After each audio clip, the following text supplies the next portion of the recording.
listen, starting a business is going to challenge every fiber in your body, man. It's going to push you to the limits. It's going to challenge your patience. It's going to challenge your resilience. It's going to challenge your ability to problem solve. What do I always say? I said, you know what? As a business owner, if you can't solve problems, you'll never succeed at business. Because every day you're going to be faced with problems. And the bigger you get, the more problems you're going to be faced with. The term more money, more problems, that wasn't just a song. It's the real deal. All right? And if you can't solve problems, then you're never going to be able to be successful in business. You know what? You need to solve problems, critical thinking skills. And what I'm starting to realize when I do these call-in shows and I talk to people and I listen to people's journeys, and some people we focus on more than others because we feel like we have vested interest in their success and not kind of changing their mentality and their mindset. They can't think critically. We got people now that are relying on Chat GPT. They're asking Chat GPT when they're going to take over and shit like that. They're going to Chat GPT to ask them what they should eat for dinner and all this shit. All right, so that is making people, it's making them, it's contributing to people thinking less critical or thinking, yeah, is that what I'm saying? Yeah, let me just keep it a buck. It's making people more stupid. Fuck it. I'm not finna try to be politically correct today. Fuck it. It's making people more stupid. It is what it is. I was trying to think of the politically correct way to say it, but skip it. It's just making people more stupid. How can you run a business if you can't think critically? When you're faced with a problem, you should be able to problem solve. As a business owner, there's no one to turn to. You're sitting at the top. There's no manager, store manager, general manager, HR manager, operations manager. You're all of that. But what I'm starting to realize is people can't think critically. They have no critical thinking skills, so therefore they're not able to problem solve.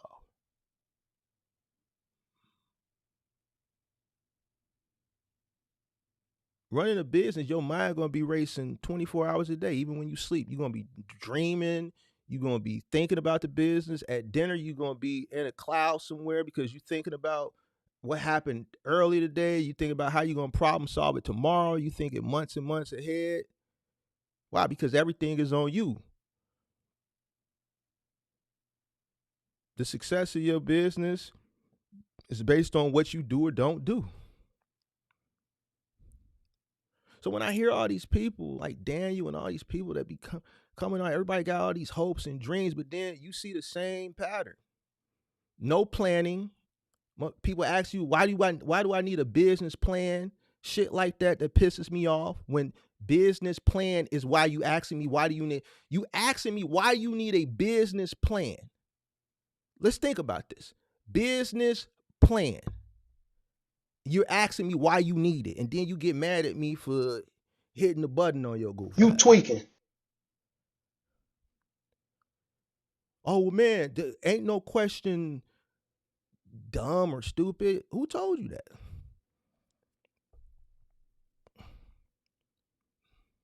This is why I don't do these live streams every day like I used to. And as soon as I stop doing them, here come the DMs. Here come the DMs with all the problems and shit. I've gotten more DMs in the past 2 weeks since I've been doing less live streams with more issues than I have when you see me more often. Because everything I told you was going to happen is starting to come into fruition. The whole $5,000 thing, oh my God. The stories I could tell you about, some of the shit that I've heard, even a story yesterday. There was someone that was an advocate. Oh, Mark don't know what he's talking about. Found out, owe me an apology, big dog. Heard it didn't work out for you. Oh yeah. Oh yeah. Oh yeah. Oh yeah. Yeah. Yeah. You think I say shit because it sounds cool? Sometimes it do sound cool, but I say it because it's true. Why? Because I've been there. I know what it takes. I know what the margins are. I know the cost associated with doing this type of work. And then what'll happen is people will make money, but they expect to make more money. How do you expect to make more money than what it costs you to make the money? How do you expect to make more money than what it costs you to make the money? It costs money to make money.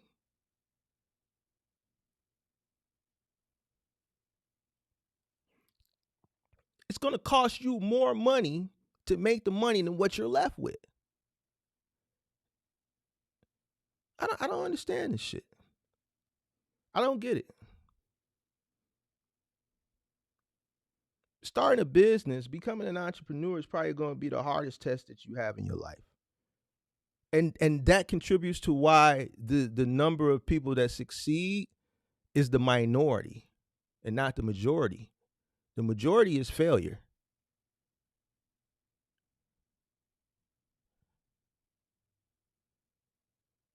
That contributes to why so many people fail versus succeed, because a lot of people, they don't have the resilience. They don't got what it takes to get to that other side. So we're gonna break it down today. And I got a few bullet points that I'm gonna go over, and I know I'm gonna piss some people off because we gonna we gotta get down to the real nitty gritty. Because I think some people forgot. Maybe it was new subscribers, new people coming in. It is tax season, So we got to get down to this. When you work a job, you clock in and you clock out. You got set hours. You got scheduled breaks. And at the end of the day, you take your behind home and you detach yourself from work. When you clock out, you're not thinking about your job. If you work at McDonald's at 5 o'clock, you got to punch in tomorrow at 9, from 5 p.m. to 9 a.m. You're not thinking about McDonald's. You don't care. Everybody got somebody, significant other, whatever, that you be like, yo, how was work today? Hey man, don't talk to me about work. Work is work. How many of y'all heard that when y'all ask somebody, how was work today? How many of y'all heard that? It could be from your significant other, your friend, so on and so forth. I don't want to talk about work. Work is work, right? You detach yourself, it's over with. When you have a business, you don't clock out. Never. Even if you're not on the truck, you still there. Mentally, you there. And if you're not there, look at your business. I guarantee you're struggling. A real entrepreneur is always thinking business. And there's a level of worry there. If you're a true entrepreneur, there's always that level of worry looming. And if it's not, then that's an issue.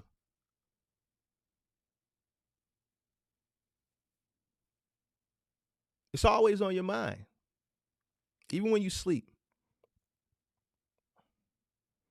I've talked about, you know, different relationships, being at dinner, just mind somewhere else, being on vacation, and different island, out the country. It's like I'm there, but I'm not getting a chance to fully enjoy it because I'm still fielding phone calls. I'm still having to deal with issues back home. I'm still thinking. I'm still worrying. You're always thinking about business as an entrepreneur. You wake up thinking about it. You go to bed thinking about it. There's not a moment in the day you don't think about it. If something goes wrong in the middle of the night, guess who's got to solve it? You.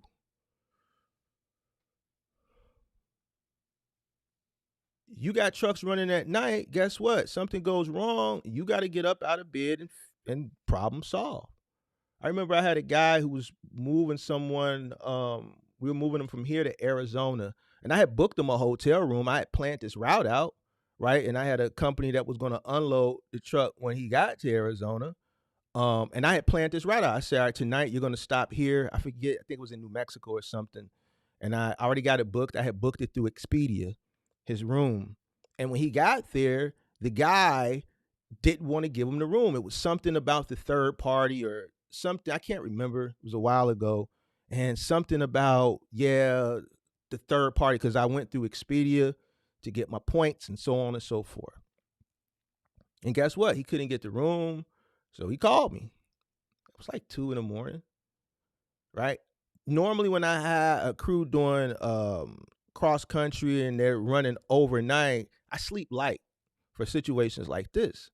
So I had to get up, stop what I was doing, and I had to book him another room at the same hotel. And I had to deal with the Expedia thing the next day. I wasn't even gonna really get involved into the, investigation, even with me, showing the person at the front desk and everything. He said he saw it, but it wasn't booked or they didn't get the money from whatever the case may be. I had to ended up just booking him another room. Like, I don't got time to investigate it right there. Let me get him in a room so he can get some sleep. But I had to get up in the middle of the night to do that. It don't stop. There's no paid vacations.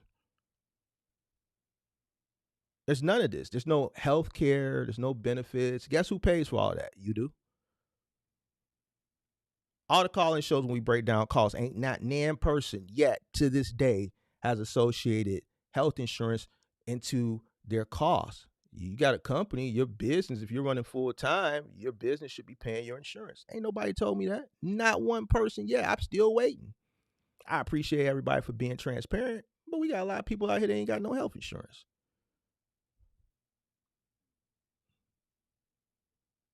Man, Mark, nobody told me that. That's the point. You do all the delegating, you do all the telling.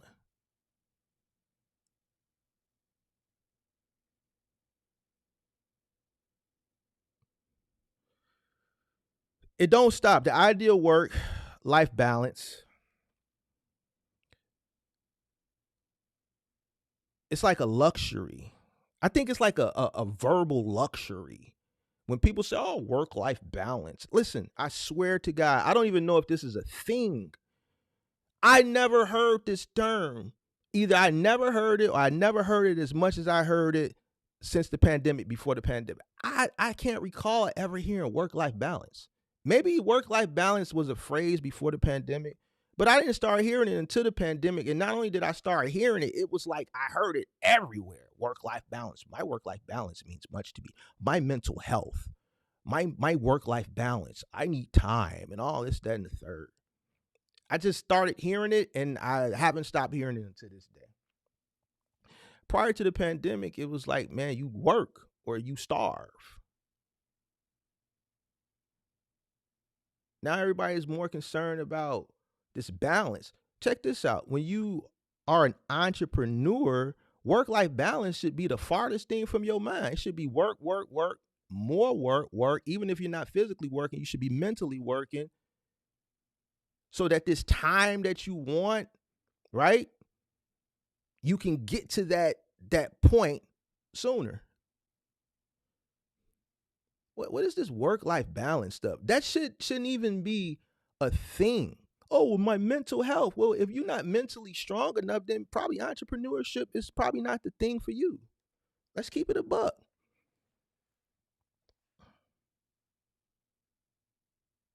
I went on a whole tangent this summer purposely, and people fell for it. The whole cost per mile thing. A lot of people didn't get what I was doing. They just really was all in the cheap freight thing. A lot of people missed the point. A lot of people didn't open their minds to what I was really saying. And when I realized it, I kept expounding on it purposely because you kept coming back to be mad. All I was telling you was build your business to compete. Stop worrying about what other people is doing, because if you running around the internet complaining, you spending time complaining instead of solving the problem. You getting mad at me for telling you the real. None of that shit would apply to me because if the moment it started applying to me, that's when I would go into problem solving mode.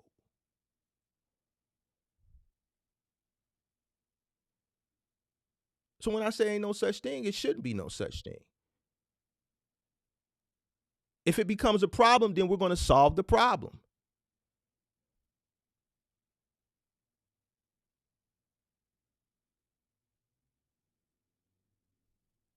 That's when your critical thinking should kick in.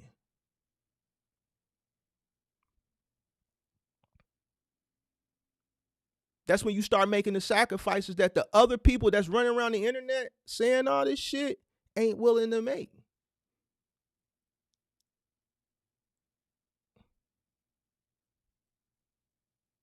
Once you start the business, it's your job to make sure and ensure it's successful. Hit the like button, subscribe to the channel, turn on post notifications. So when I went on that little tirade, it was done purposely. Only a fool couldn't realize that I wasn't doing that shit on purpose. The foolish people listened to it verbally for just what I was saying. Ain't no such thing as chief rate. The people that were smart saw the bigger picture and the message.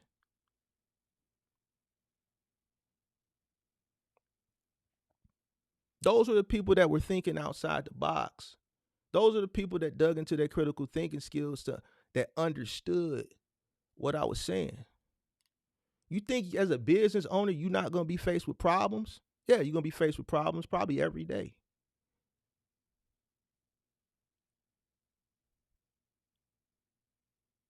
You faced with life problems. Why are you complaining? When you come to the internet and complain, it's falling on deaf ears. The only people that's listening to other people that are in the same boat as you, complainers and whiners, because misery love company. Ain't nobody that's winning or that's faced with that challenge that's looking to win. Those people they kicking the problem solver. They don't want to be around that misery love company shit. Because at the end of the day, the person that's in the same boat with you can't do shit to help you. I just proved that with Daniel. I just proved that fucking shit with Daniel. All those people that was kissing and mad at me and doing all that goofy shit in the comment section, ain't none of them motherfuckers showed up to help this dude pay his rent. But they quick to kumbaya because misery love company.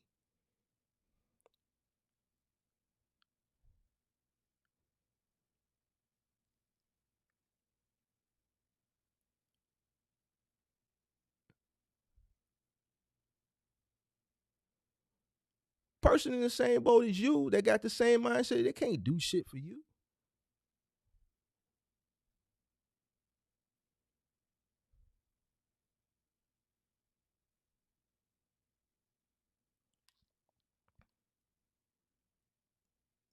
Yeah, get this shit up out the mud. That's why I be like, man, what?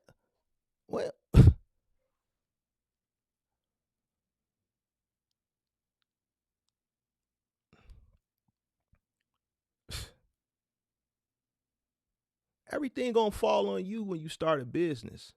And even with that situation and some of the other situations that we see, a lot of people can't handle the pressure of everything falling on them.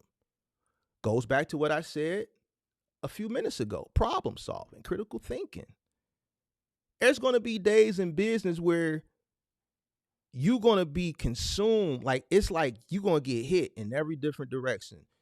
The morning start, there's an issue. And right after that comes another issue, another issue. Now you got 4, 5 issues on you. And then everybody looking at you. What we finna do, boss? What we finna do, boss? What you gonna do? You got to solve a multitude of problems like that. Everybody ain't built for that. Ain't no safety net. This is why I talk about working capital. And we see people get upset at Big Mark for work about working capital. And then they say, oh, we come from nothing. We'll start from the bottom, sucker. Nah, the problem is you don't want to start down here. You want to start up here. Start down here and work your way up. You don't want to do that. All right. Well, here's what I'm saying. You can't start up here with no money. If you got no money, you need to start down here and work your way up. Can't tell people that. People get mad at you for telling them to start at the bottom. We seen that recently.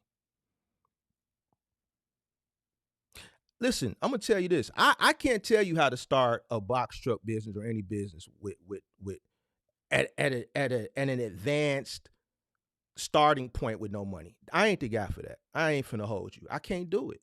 I can tell you how to build successfully from starting from humble beginnings. I can tell you how to start at the beginning with building a foundation and working your way up. I can't tell you how to start a successful business at an advanced entry point with no capital. I can't tell you how to do that. Maybe somebody else is probably a better suit for you, not me. I can't tell you how to do it because I didn't start that way. I started from the bottom and I worked my way up. I grew. If I would have somehow come across some money, at the beginning and started at the top, advanced like a lot of these guys are doing now and aspiring to do, I would have failed too. And I can say that confidently in hindsight because even started from the bottom, right, and working my way up, I've talked about mistakes that I've made at the beginning. It just didn't cost me anything because I started at the bottom. So uh, I was able to start with a low cost of the learning curve. It didn't really cost me that much because I started at the bottom. So the type of jobs that I was doing, the mistakes that I was making, they were okay. I wasn't dealing with, you know, you know, 3PLs, and I wasn't dealing with consumers of a certain tax bracket, um, or a certain economic status. Those weren't the customers that were contacting me. The customers that were contacting me and the jobs that I was doing were people on a lower economic status, and they didn't really care about if I nicked their dresser or their nightstand because it was hand me down or dumpster diver or hand me down or whatever stuff in it. They were just more concerned about getting stuff from point A to point B the cheapest. They were looking to get it from point A to point B so cheap that they were willing to put it on the back of a pickup truck. And that was the beauty. And this is why my learning curve didn't cost me because it allowed me to learn the industry and make the mistakes without having to financially be responsible for them. But everybody want to come into this industry now with just enough or not enough money, start with an expensive piece of equipment, high commercial insurance, don't know anything, and then you got claims and the middle mile guys like you sending me these pictures of the load flipping upside. Well, I heard something, but I didn't pull over. And then when I got there, this is what happened. Like, bro, y'all would be surprised the amount of stuff that I get offline. I'm looking at the whole truck flipped inside of the truck. I don't know how that shit happened. So now they're not paying me, Mark. I'm done. This is my third load.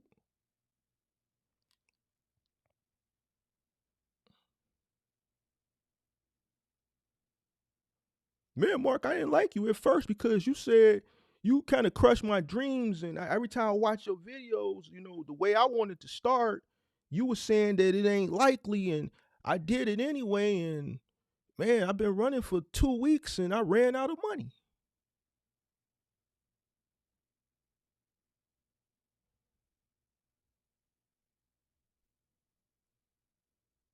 Well, man, what makes you thought you could do it with that little money, dog? Like, what about, the operational costs? Well, I figured that once I factored the first load and that would, get me the fuel, I get to the second load, but I wasn't expecting it to be this expensive because other people were saying that you could do it. You was the only one who's saying that I came across that's saying it's not likely.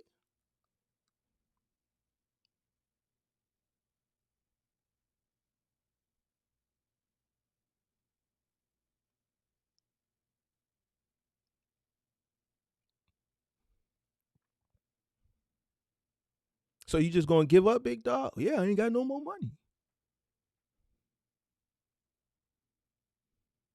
Hmm.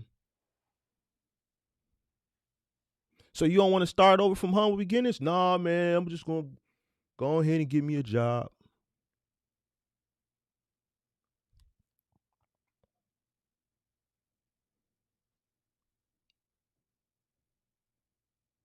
Ain't no boss. Ain't nobody to run to. Every decision that you make, you got to deal with it. Yeah, you get to celebrate the wins, but guess what? Even when your driver go do some dumb shit, it's your fault. If your driver go do some dumb shit, it's still your fault. You gonna pay for it. Your driver ain't got the money to pay for that shit. You gonna pay for it one way or another.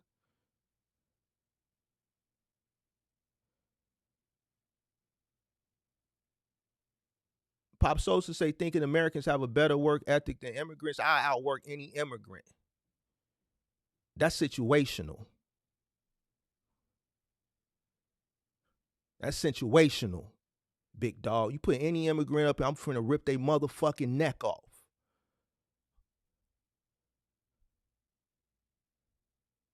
You know why? Because I gotta live. I gotta eat. I don't care who you is. You could be an immigrant, an American, a goddamn an alien, a cartoon character, Ronald McDonald.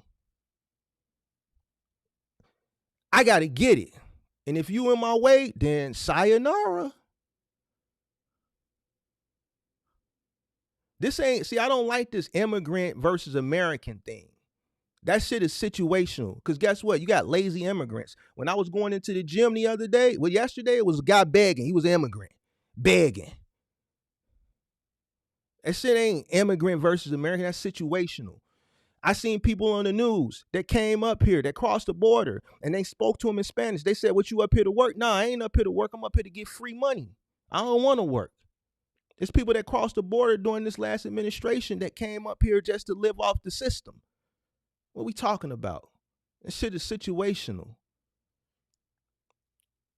It's dog eat dog. I don't care who you put in front of me. If it's a bag there and it's me versus whoever,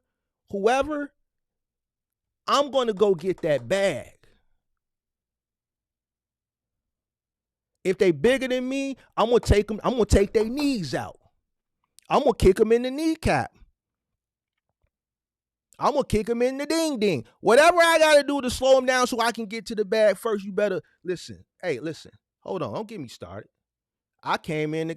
Listen, I wanted to come in, get in, and get out on this last year. Don't get me started now. Don't get me started. Immigrant, American, that ain't got shit to do with it. All that shit is situational based on the individual. I don't care if you could be there. It could be me versus you. I'm going to go get that bag, man. What you talking about, an immigrant? It don't matter. I don't care who they is. What we talking about? Done threw me off.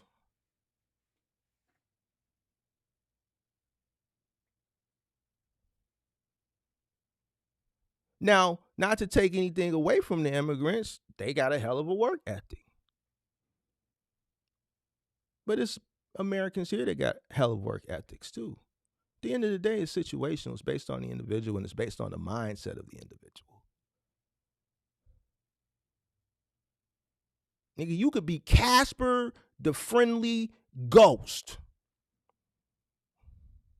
Now, I'm going to call Ghostbusters to slow your punk ass down, and I'm going to get to that bag.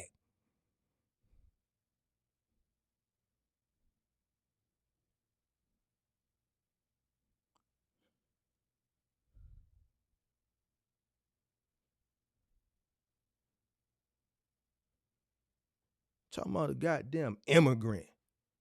The hell? A motherfucker who let an immigrant slow them down, if they're American, then that's just on them. That's their situation. That ain't my situation. Shit, nigga, I'm going to call motherfucker. I'm going to call ICE. If I got to call ICE, I'm going to call ICE. Slow you down, pimp. Oh, well, it's an immigrant. Oh, shit, he got a little bit of head start. 911. Hey, ICE, we got us one over here. Get here soon. Get here soon. We gonna do what we gotta do, big dog. Who said we gonna play fair? We might have to play dirty.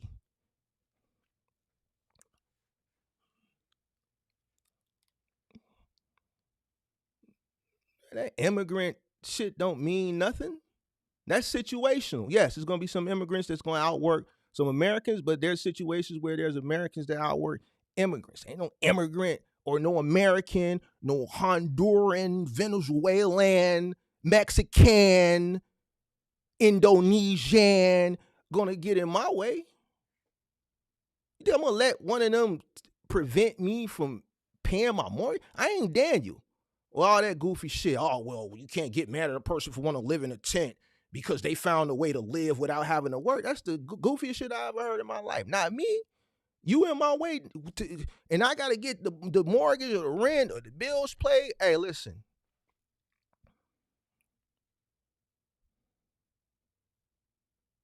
What we talking about? Got nothing to do with no immigrant. I hate that immigrant versus American shit. That's all situational. He quiet now. Where you at? Ain't nobody stopping me.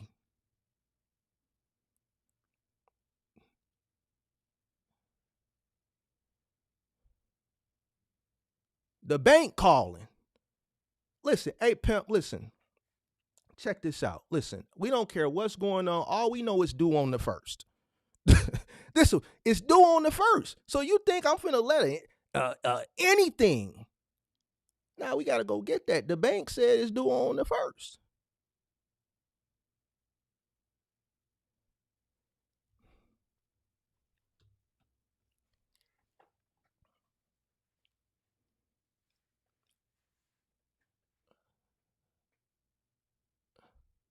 You know how many immigrants I done put my foot on their neck?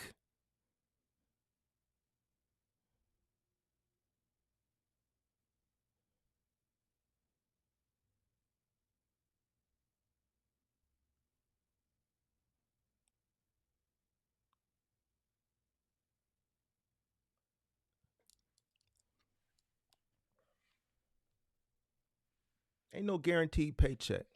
You gotta earn it. And this is a great point. I'm glad he brought that up. And I went on a little tirade. That wasn't a rant. That was a tirade.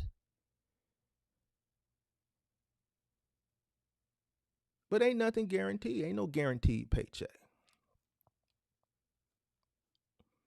When you work a job, you know exactly what you getting, what you're gonna get paid. You get a salary, you know how much your salary is.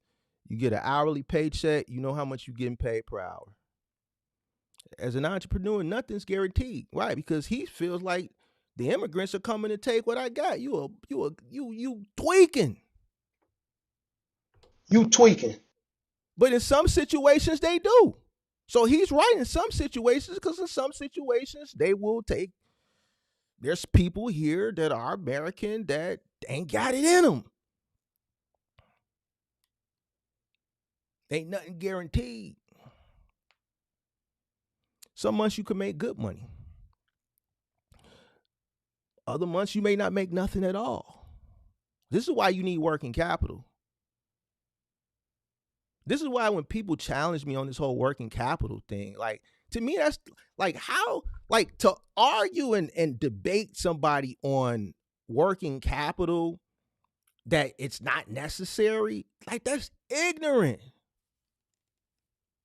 And I'm not speaking on any specific person, so don't get in your feelings. I'm speaking because a few people that came to me with this shit. Oh, well, we gotta get it. You know, we ain't got nothing. Then they use the whole "we ain't got nothing" shit. Cool. When I started, I had shit. That's why I keep saying start from humble, but start from the bottom. Work your way up. I told a guy on the last call-in show, I said, "Well, just do labor only. You still make $100 an hour doing labor only without a truck." And there's plenty of opportunity. And I gave him where to go to get these opportunities. And you got people that just feel like they need the truck. Bro, you can make $100 an hour doing labor only. You don't have anything. So you have to start from somewhere. But people want to debate and argue, and how can you argue nothing? You don't even have nothing though. You don't got the money. You don't even got the experience, the education, the know-how. That's why you asking. So the moment you give them the advice and work is associated with it, oh,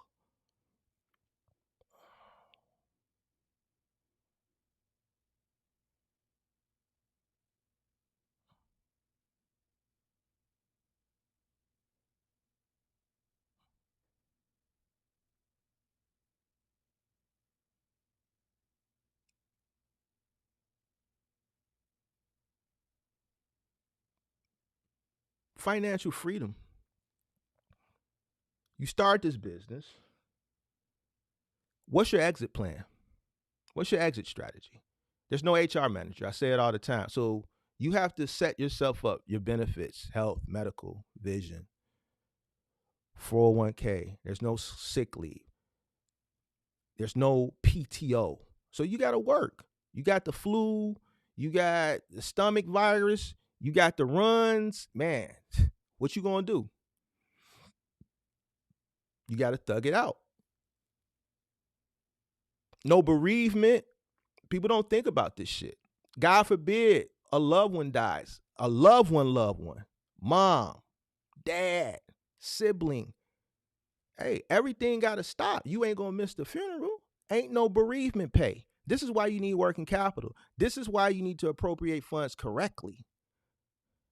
This is why you can't rob from the sustainability of the business. Because God forbid you an owner operator and mama go, you got to stop, come off the road. You got to set up and plan for everything. We did the review of the guy, the trucker last year who couldn't even afford to. He came off the road for the service, and as soon as the service was over, he got in his truck and got right back on the road. He couldn't even afford to grieve.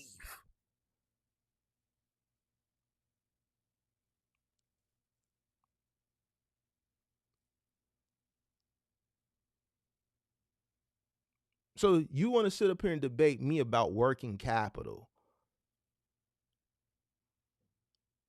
You want to debate me about robbing from the sustainability of the business.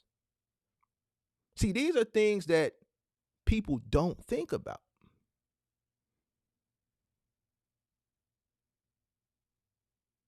We talk about the unforeseen situations like maintenance and things like that, but what about situations like this?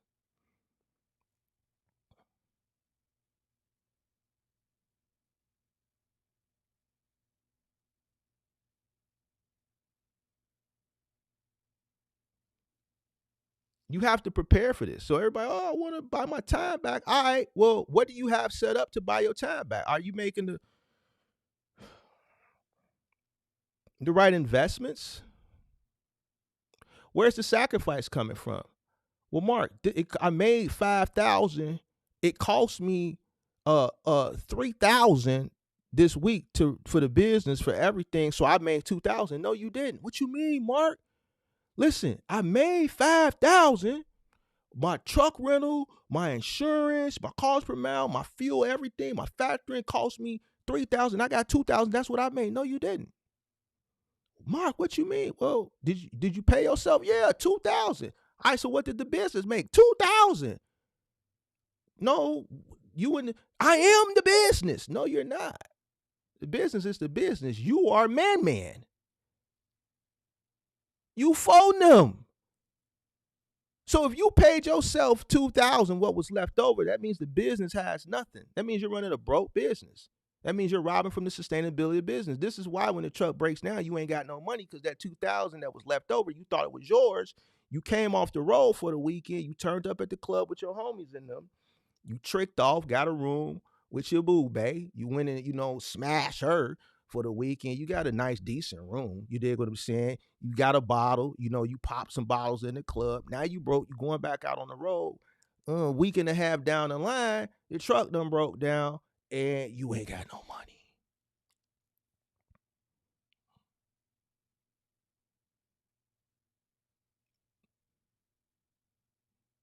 You ain't got no health insurance. The chick that you messed around with that you met at the club last week, you didn't do what was in your best interest, and now you got the itchy and scratchy show going around. You ain't got no health insurance because the 2,000 that you made, you went and blew it. You ain't got no health insurance, so now you got to come off the road. You can't go to urgent care. You got to go to the clinic.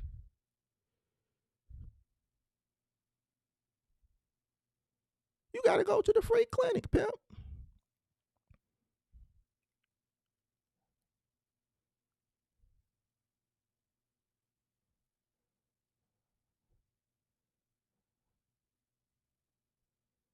I told you. Didn't I tell you I wasn't playing around today? I told you. I told you. Hit the like button, subscribe to the channel, post notifications. That's why I be telling y'all stay away from them lot lizards. You ain't got no health insurance.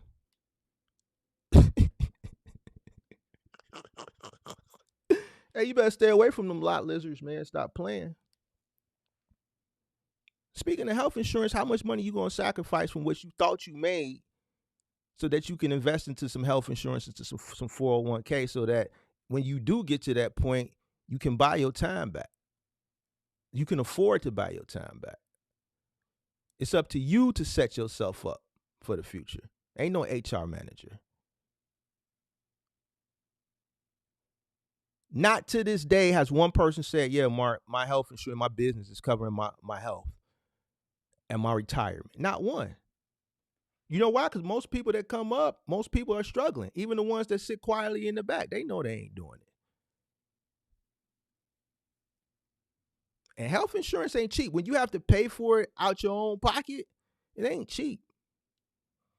It's different when you work a company and they meeting you halfway, or they meeting you 70% of the way, or in some cases 90% of the way. When you got to pay for it, oh, it's expensive. It's expensive. And it keeps going up. It went up. My health insurance went up three or four times last year. Or was that the year before last? One of them years it went up like 3 or 4 times. It might have been the year before last. It might have been the year before. It might have been 23. But yeah, something to think about. Pressure. It's overwhelming. You know, being an entrepreneur is just overwhelming. It can be overwhelming. That's why only the strong survive. Like these guys that you see that just willing to give up so quickly on everything, man. These ain't them type of guys. It's guys that got that dog in them that just put foot on neck. And not number 6. See, if I put the 6 on your neck, I'm being generous. If I really want to put my foot on your neck, I'm coming with that number 3. Because it's a heavier shoe. Got that elephant on it. It got that elephant on it. If I put a 6 on your neck, I'm being generous. If I put that number 3 on, if I put the white one on, because you know they don't reproduce that one off, and the black one that come out, they bring that one out often. I got pairs and pairs, and I got pairs that ain't even wore. But that white one though, if I put that one on your neck, oh listen, I'm trying to stomp your windpipe.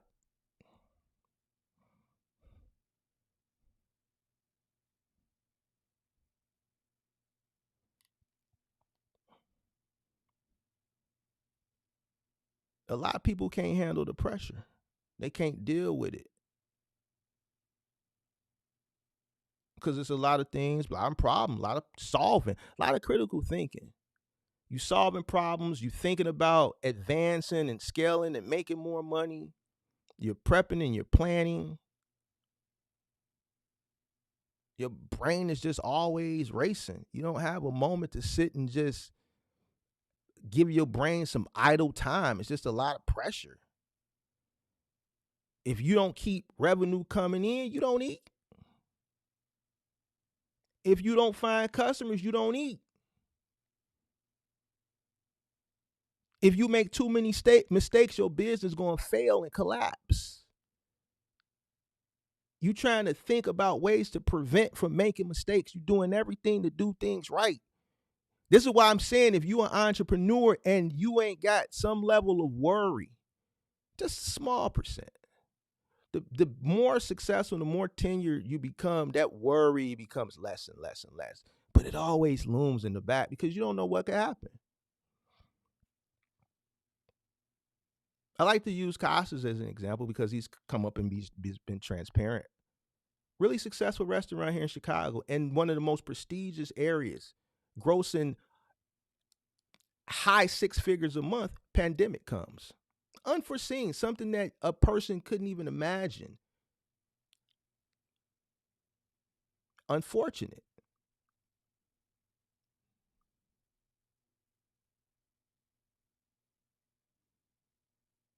It's different when that level of pressure is always on you. The not the unknowing. Because even if you work for a job and something like that happens, and let's say you work for a restaurant, but you're an employee there and that business collapses, there's plenty of opportunities. You don't deal with the stress of something that you built from nothing into something and just being taken away for something that you can't even control. Employee, they get their severance, they get their last check, they go about their business, apply somewhere else, using the experience from your facility to get them hired somewhere else. They go on about their life. They don't have to deal with the stress and the emotional stress and all that shit from something that you created. That's why that worry is just always, it's a lot of pressure.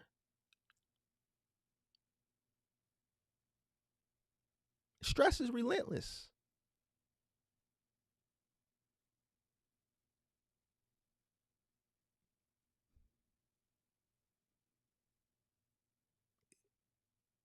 It's there when you start because the concern and the worry about are you going to make it or not make it?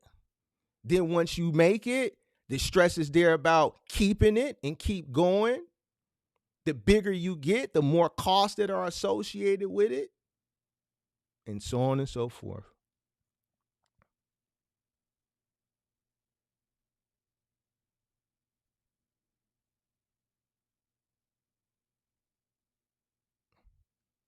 Some people can handle it, some people can't. That's why so many entrepreneurs that aren't strong experience that burnout, that depression and extreme anxiety.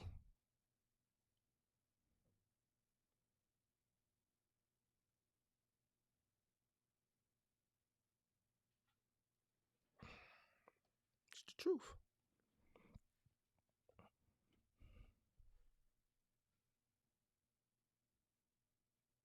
You want the success, but you're not willing to suffer for it. It gets greater later.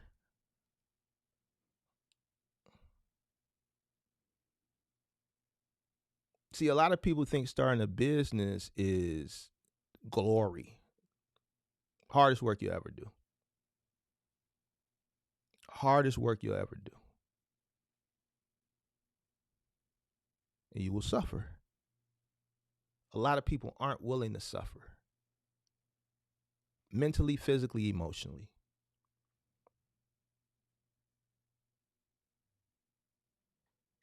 You're going to work harder than anybody else you know. Anything that you did prior to starting the business, I don't care if you was in construction using a goddamn it jackhammer. I don't care if you worked, on the rail and you was moving the rail ties, those heavy ass. I don't care. The hardest shit that you ever thought you did,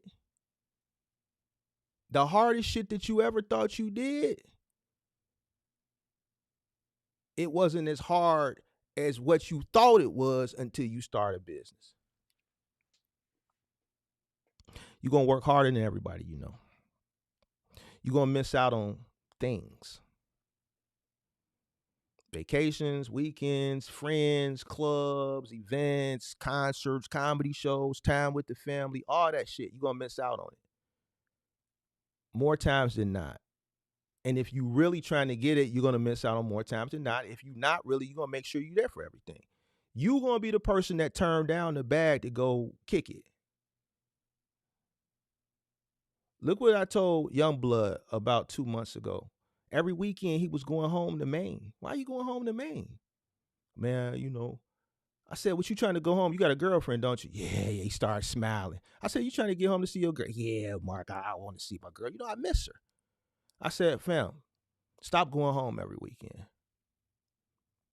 Young kid, 22, actually listen. If you watch my channel, when I be telling these young cats shit, they don't like to listen. He listened.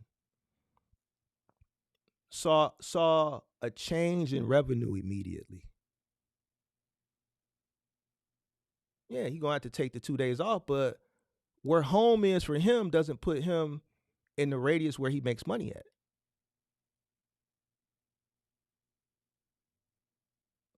And guess what? That information came right on time because the money that he made from listening to me, all that extra money, about 3 weeks later, he had 2 back-to-back breakdowns. So all that extra money came in handy.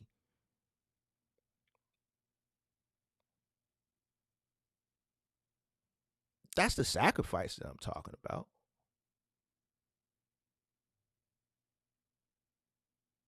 When you run a business, especially at the beginning, you living in uncertainty. If you have a group of friends and you're the entrepreneur and everybody else works a career, you living in uncertainty while they living in stability.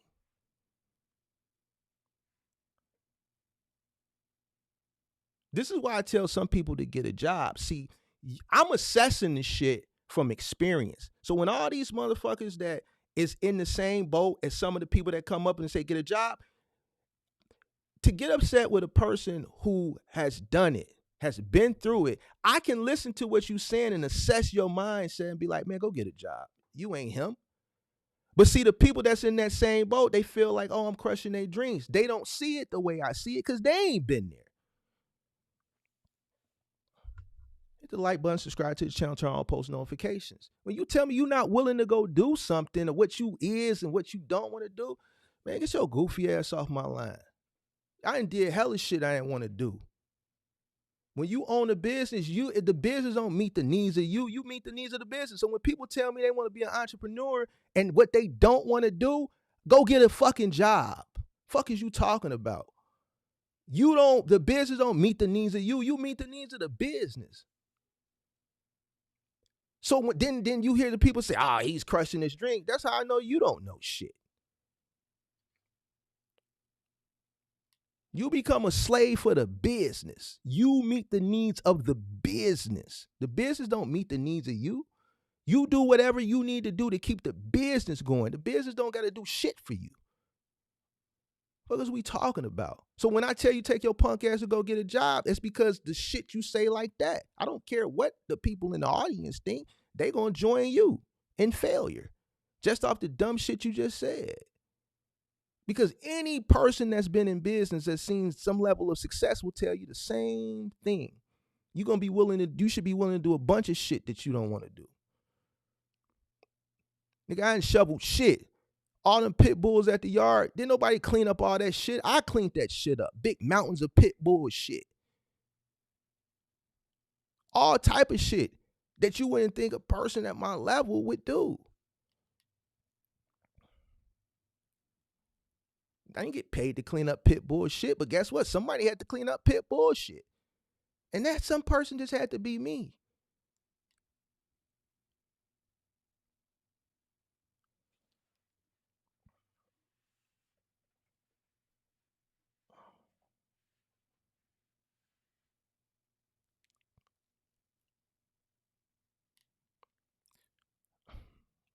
Here we go with the jobs uncertain these days. A person who has a weak mindset is better off at a job than in business. If they take their behind to work and they do what they supposed to do, as long as the job is there and they get a job in something that we know is not going anywhere, something that's STEM related, they'll be okay.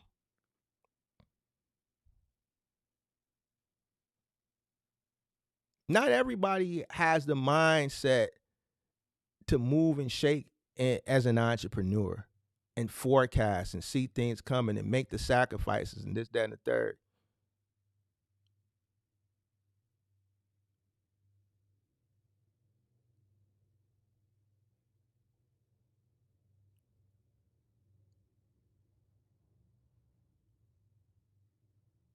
So when we talk about the job versus the entrepreneur, people take that shit way out of context. Let's talk about Daniel. Anybody in here that has seen this kid's journey, he's going to be more likely to be successful at a job with someone delegating him tasks than entrepreneurship. He don't got the mental fortitude to be an entrepreneur. He don't got the. He's not a self-starter. He's pessimistic about it. He's not going to be willing to go above and beyond because he looks at everything like work and slave and all this dumb shit. So he needs somebody to tell him where to be at what time, when to leave, and what to do. Why? Because even if he gets by with that mentality of half-assing it, he's going to eventually come up and have to compete with a guy like me. And then that's just good. If he get by, he eventually going to have to come up against a guy like me. And then I'm just going to go ahead and turn his water off. So what we talking about? He better off going and getting a job. Not willing to do it.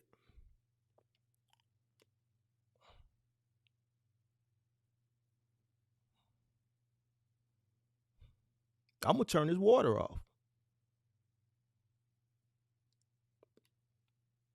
I told you this was going to be one of them ones. We ain't had one of them ones in a minute. I had to give y'all some chance. Y'all done pissed Big Mark off, man. Y'all made me mad. That's why I disappeared for a couple weeks and stopped doing these morning live streams because y'all all in y'all feelings and emotional and stuff. And I had to let y'all understand what it was and feel it out here. And it didn't take too long. It didn't take too long.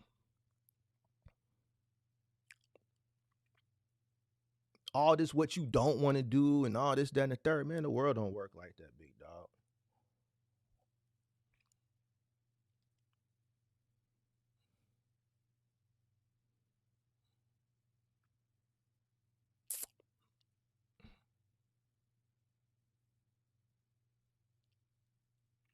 What buddy ass say the other day? Buddy ass was cool with being homeless and not having to work. Like, man.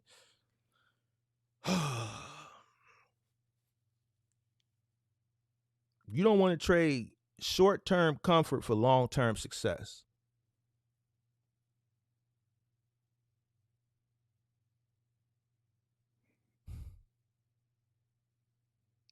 Everybody want the rewards, but don't want the struggle.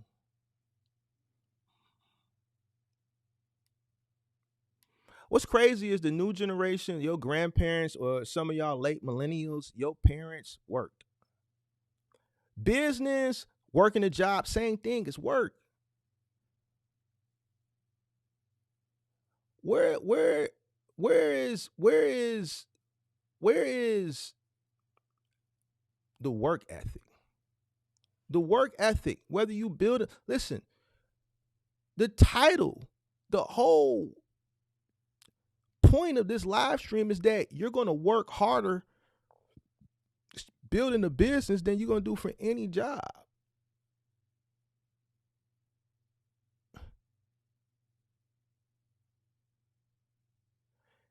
If you're not willing to work and put effort in at your job, you're not going to put it in for your business. Oh, yeah, I'll work harder for myself than bullshit.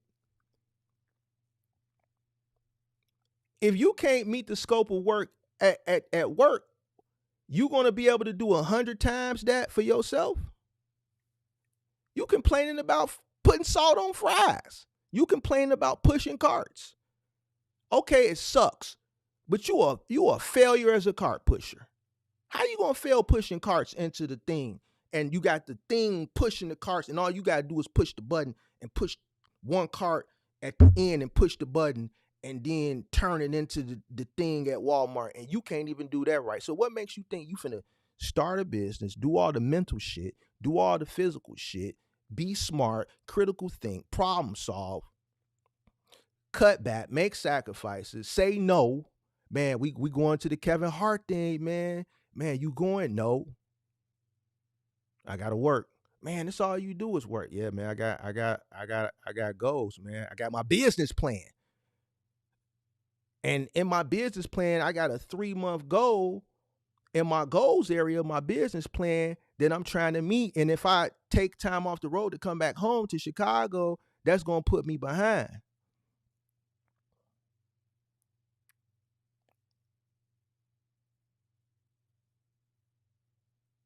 A lot of people don't got the plan, so they ain't got goals. They just out here willy-nilly on the lam, just running. No plan. Mark, why I need a business plan for? You tweaking.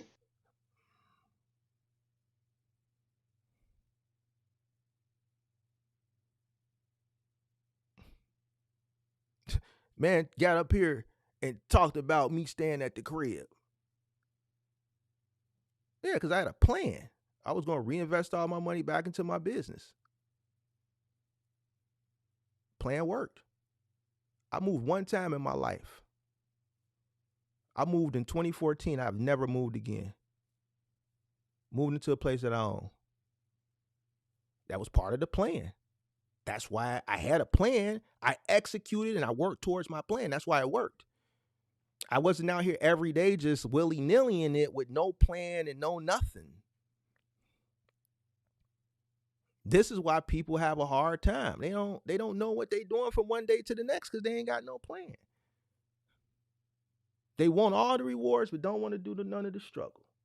Part of the struggle is sacrificing. How many Hellcats was bought and how many Hellcats being repossessed? Part of the sacrifice. See, a little bit of money, went out and spent it. That money could have been reinvested. That $1,500, $1,600 could have been reinvested back into the business.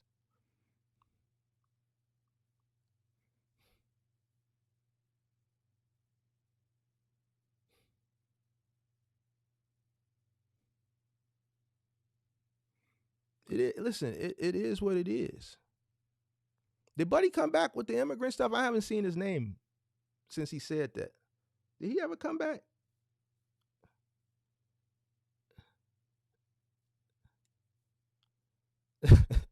Hey, did he ever come back?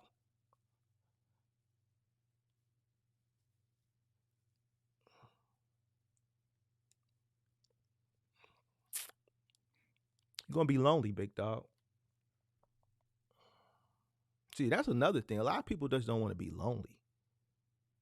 It's lonely at the top. It's lonely on the way up to the top. Listen, majority of people in the world work. They're not entrepreneurs.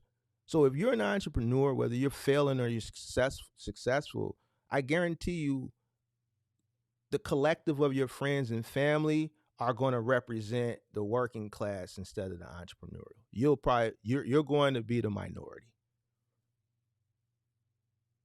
So they're not going to relate. The things that they're able to do, you're not going to be able to enjoy them. You may be making money, let's say on the successful side, doing the building, but you're not going to be able to have the time to enjoy the fruits of your labor because you're going to be too busy working, building. They go to work Monday through Friday, 9 to 5. Friday night, Saturday night, they party. They go to the movies. They go do fun things. You're working. You may be an OTR guy sitting at a truck stop on your reset.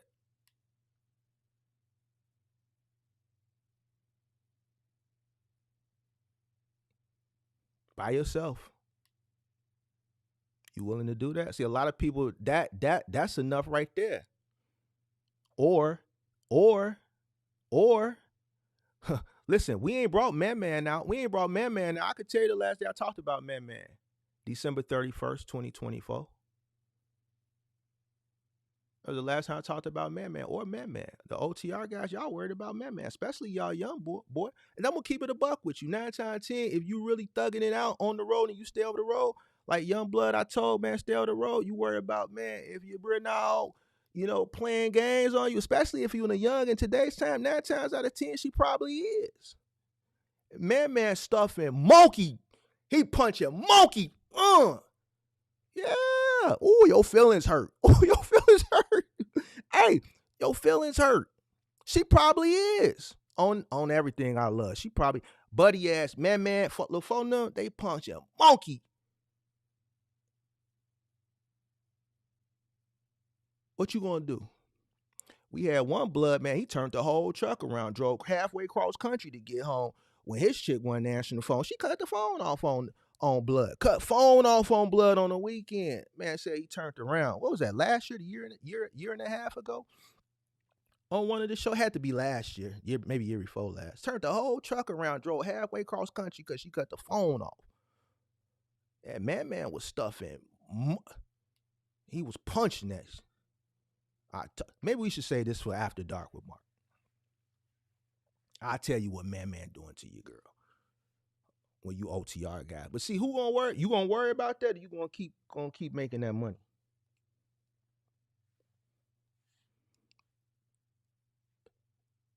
Ooh, it's quiet. It's quiet. Hey, it's quiet.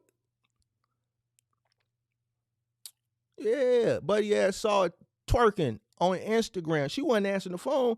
He seen her twerking on Instagram. She posted. She tweaking. She must have then put him on mute or whatever it is. He caught it. He started blowing her phone up. That man stopped what he was doing. That man was driving cross country. Cut phone off on buddy ass. Y'all worry about that type of shit. You building a business. The business come first. If she cheating on you, so be it. Who cares? Go ahead and get that money.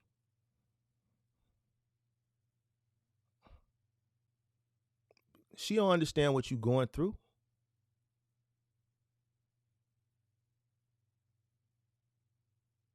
She ain't no entrepreneur. She don't understand. She really ain't there for you.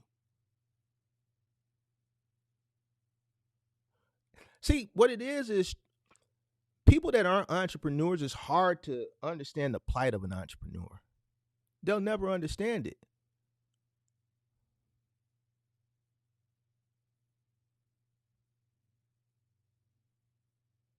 I've been there with relationships, friends.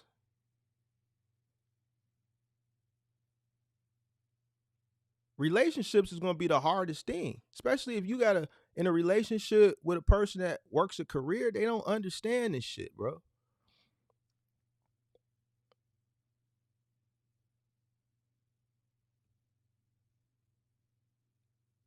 Even when you right there next to them, they don't understand where you mentally where you at.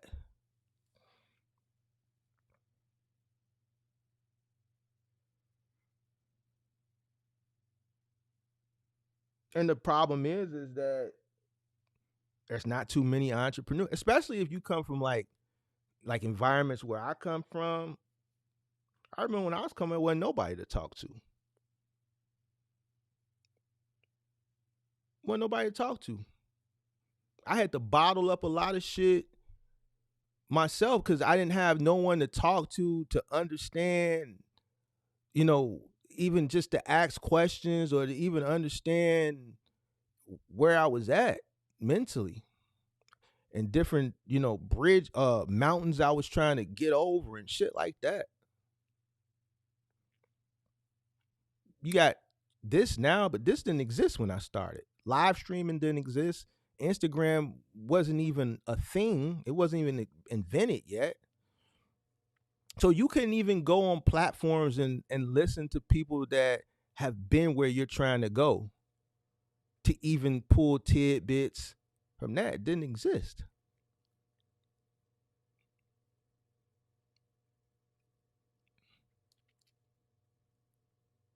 So it gets very, very lonely. You don't get the support because they don't understand. So, and I'm not talking about financial support, even just the emotional and the mental support, even just brainstorm. It's hard to brainstorm with a person that just doesn't understand.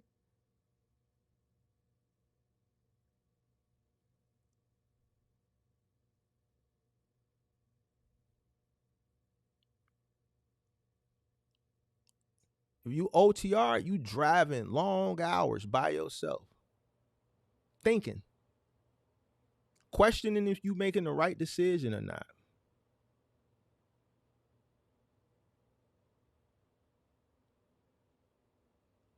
It's a lot of alone time.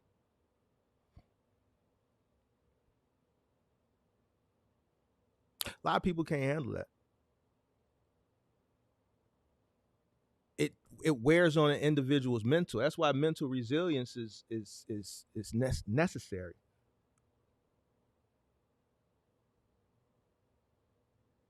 If you are a person who needs constant validation and support, and you don't have those type of resources, it's gonna be tough. That's why I say everything starts up here. It's not just what you have up here mentally as far as the knowledge, how strong this is too.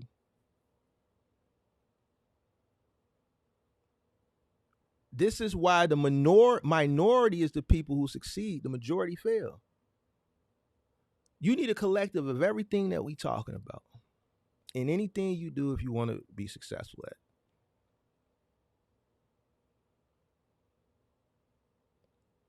That's how I can break people down and forecast what's going to happen. I just listen to people talk.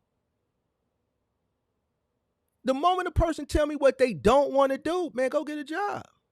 Oh, you crushing his dreams. Did you just not hear what this motherfucker just said? Listen, business, working a job, still got to do whatever is needed to be done to get to where you need to get to. People willing to give up, man. A motherfucker willing to give up and sleep outside. Van life. This is where we at.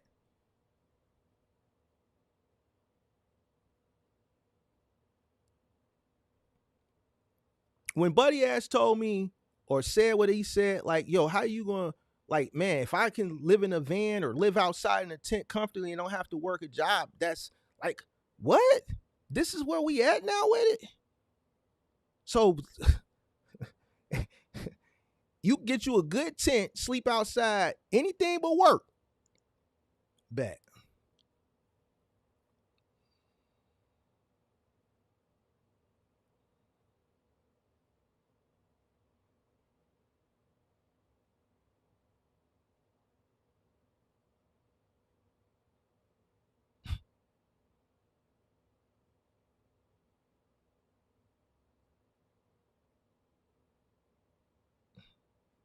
You gotta be your own self-starter, your own motivator.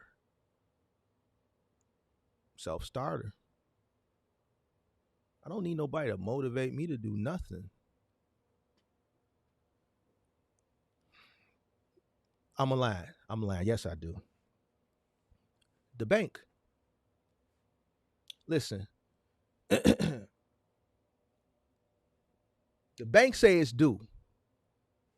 So that means we got to keep it coming in.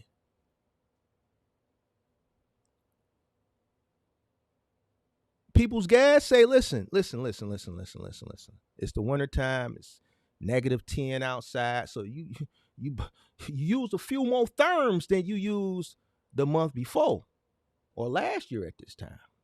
Now, we done gave you the therms. We done kept you nice and cozy in there. Ooh, you cooking too. What you cooking? You using all this nice gas that we provide. Listen, this is what you owe us. Now, if you don't pay us, we're going to cut the gas off. I need that coming in. Comment, Mark, you've been streaming a lot. You burning a lot of electricity over there. This is what you owe us. You don't pay us, we're going to cut your black ass off. You think I want to be fumbling around in the dark?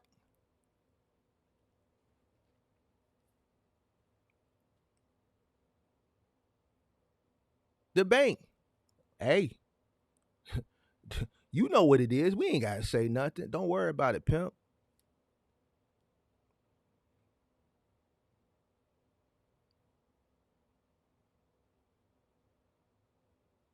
Your stomach, it get to growling and shit.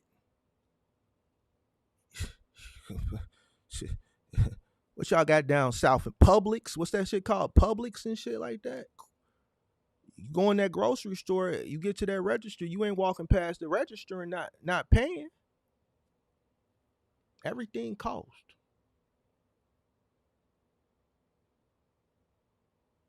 And guess what? I can tell you this too.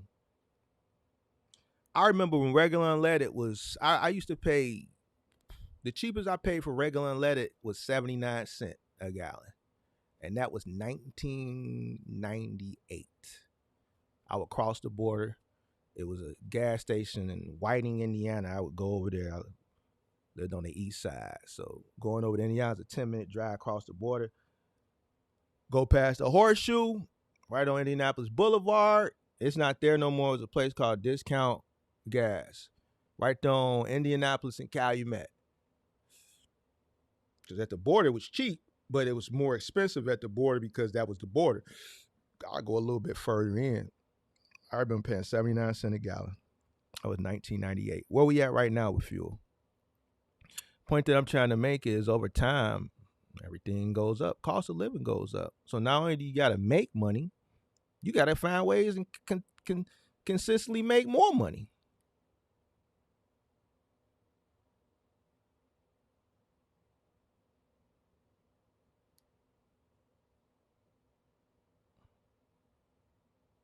So even outside of a business, you still have to go above and beyond.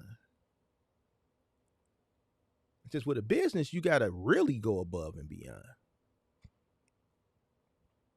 So I don't understand why people need people to push them and shit like that. I don't understand that. Like your stomach, the growling in your stomach should be enough to push you. Your landlord or the mortgage company should be enough to push you. Your children should be enough to push you. One, to ensure that you're able to provide a better quality of life than you had coming up. Being prepared for whatever their endeavors. That's the thing. Like, you don't know what their endeavors are going to be, what they want to do. What if they want to go to college? And you have to pay for that. Yeah, they get a scholarship, but guess what? You got to feed their ass. You might want them, you're going to have to pay for them to get to and fro for the holidays. You got to feed them. You got to give them money for laundry. There's still costs that are associated, even if they get a scholarship that's got to come out your pocket. So when people don't, I see people in situations and they're not planning for the future. Like, your kids should be enough to motivate you. But you want to call Big Mark a hater because I tell somebody, yo, you ain't got it. And then when they fail, you don't give them no money after you champion, you encourage that behavior. It's plenty of things that should motivate you within your own life other than other people and other men.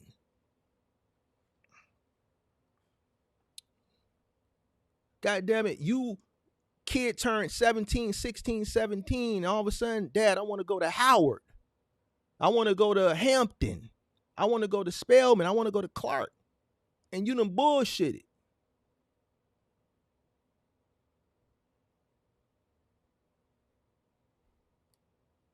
Because you didn't have a plan, or you had all this dumb shit.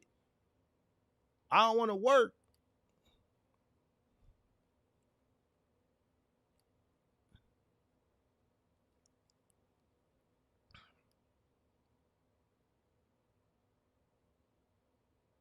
So the only person that they have to rely on to help set them up for the future that they have to depend on to help push them and get them there is you. But you had a piss poor mentality and attitude. It's selfish. But now when we at this point, ain't shit you can do.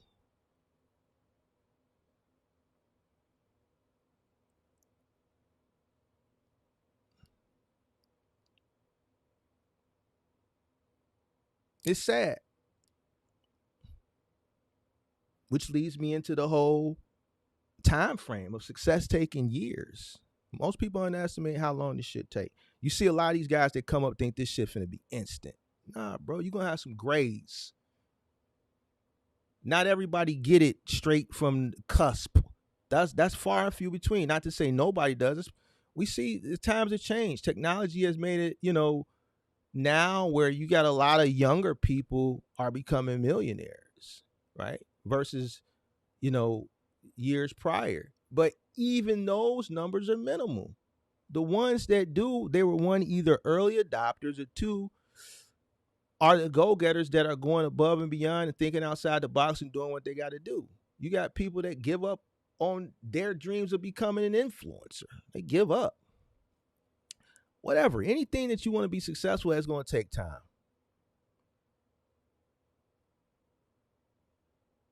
And most people underestimate how long that time takes. They think starting today, they're going to be rich in a year.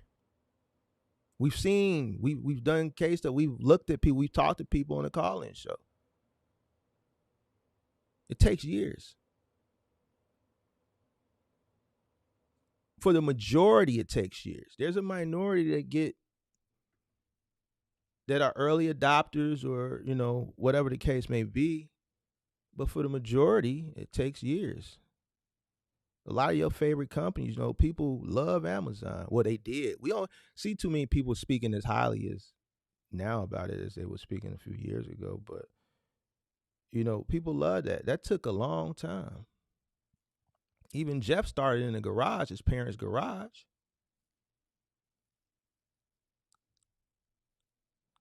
Tesla recently turned profit some years ago. They struggled for a whole decade. Uber still struggling, Lyft still struggling. The difference between them and you is they got VC money. You don't. And I always say this. This is one of my go-tos when I battle and debate people on working capital. You don't have any venture capitalists funding you. You can't start this business at the top with no money. Uber has been profitable one quarter, I think Q4 of 2023, since their inception, 08, 09? One quarter. So they've been operating in the red all these years except for 3 months. They had 3 measly months in over a decade where they saw profitability. They got VC money. They can go another 10 years in the red. Can you? Do you got billions of dollars in venture capital? No.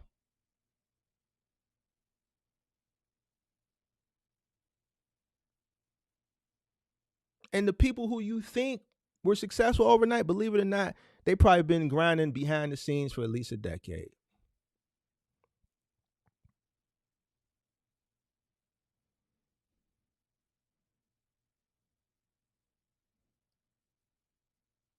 If you don't got the patience, persistence, and unwavering belief in your vision,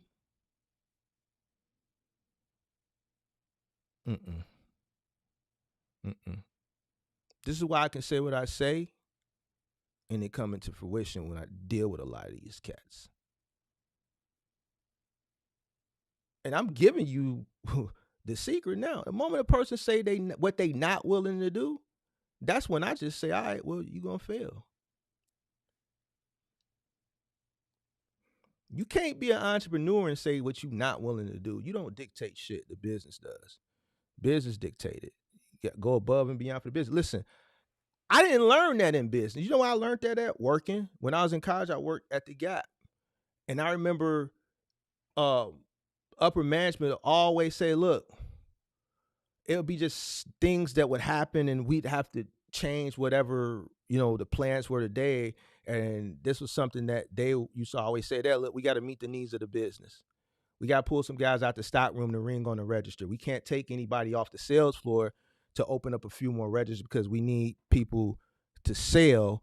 Let's take some guys that are in the back that are processing new shipment out the back, bring them to the floor, that are trained to use the register to meet the needs of the business. Why? Because the floor is packed, the lines are long out the door, and we need to process these lines a lot quicker. We got to meet the needs of the business. So we're going to make sacrifice in one area, right, that isn't producing. We need to produce that money coming in. These people in line, they spending money. So cut that shit out in the back room. Whoever's trained on the register, stop processing the back. We need you to report to floor 1, 2, and 3 to start ringing.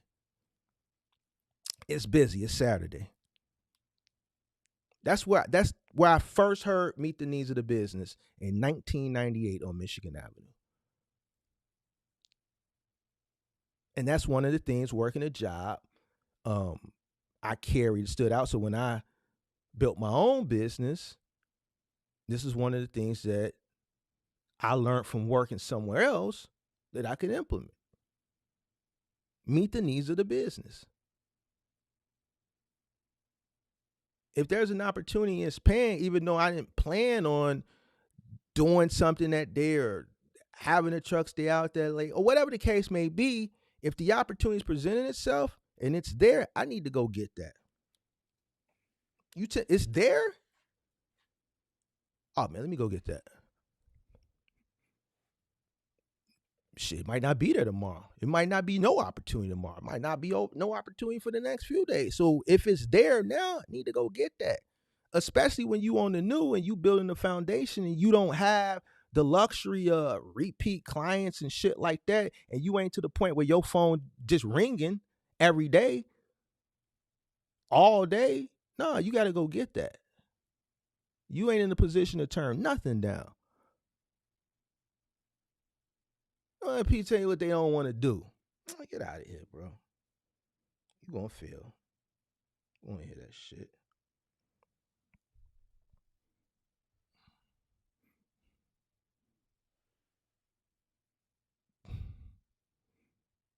What I told y'all 2-3 years ago when I first came here, y'all used to be mad at me. I said the market don't care nothing about your feelings. But Mark, I feel, bro, the market don't care nothing about your feelings, because if it did, you would still be doing what you was doing when you first came in. And you still complaining. The people that is complaining, market don't care nothing about your feelings.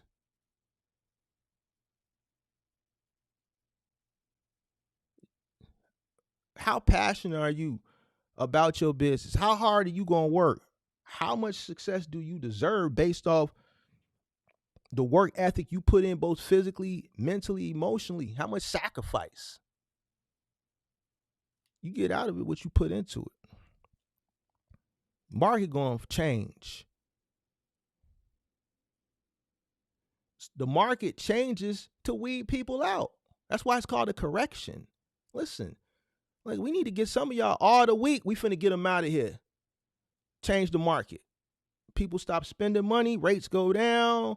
The strong will survive and the weak will perish. Y'all hate to hear that shit. That's why the whole shit that we see every year around this time, the whole trucking is trash. Those are the weak people. A real entrepreneur ain't got time to go on the internet and say shit like that. The real entrepreneur, once they see something like that looming on the horizon, they starting to feel that, they go into critical thinking, they go into problem solving mode. They don't have time to go type and thumb punch war, looking for other people that share the same sentiment as they, so we can have this misery love company kumbaya. While that strong person, he doesn't even know that little group of yours, that misery love company group exists, because they're too busy problem solving. That's where the sacrifice kick in. Listen, all right, we got to start cutting some shit. This is crazy. Listen, we got to survive this storm.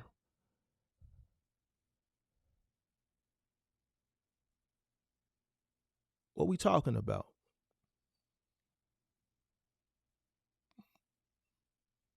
What is we really talking about? That misery love company. That's why I just be sitting back looking. Oh yeah, he said trucking is trash. He a content creator too. Oh yeah, we got us one. He better not say nothing. Got us one. How you a content creator talking about trucking is trash and you do trucking content? You the person people looking to for information. And look at people in the comment section, facts, gems. So you a bunch of weak people. That's why you watching who you watching. How you a content creator talking about trucking is trash? But 3 months ago, you had the sauce. Say something about it. Say something. We a pennant, undefeated.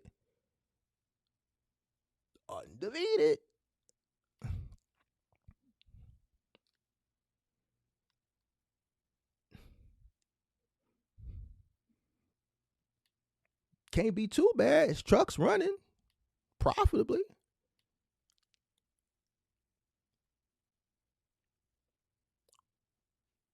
You just not willing to do what it takes, or you've made bad decisions or piss poor decisions, or you're not willing to sacrifice. You didn't stop to think, man, maybe as a content creator, I shouldn't go to the internet and complain about trucking after I built a platform on how I'm successful at trucking.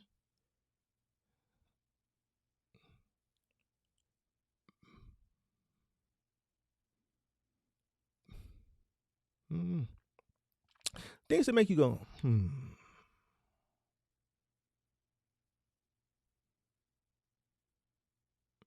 You know what matters is people willing to pay you for what you offer, the service you offer. See, that's the only thing that matters. It's the money, man. The money is what matters. If people aren't willing to pay you for the service that you offer, then you're going to fail. Because the object is to make money. Period. No matter how much effort you put in, you got to make money. You could be putting in maximum effort. But if you ain't making no money, you're going to fail. That's the bottom line. See, all this shit that y'all, like a lot of y'all young cats, listen to all these quick little 30-second reels and 5 steps and shit, bro. Ain't shit. You ain't going to get none with 5 steps. If that's all you think it takes, good luck.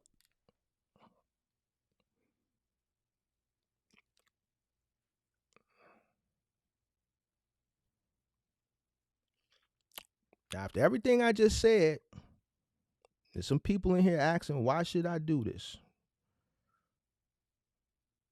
You one of the people I'm talking about. See, Big Mark gonna keep it to you funky. I don't care if you like me or don't. You one of the people I'm talking about.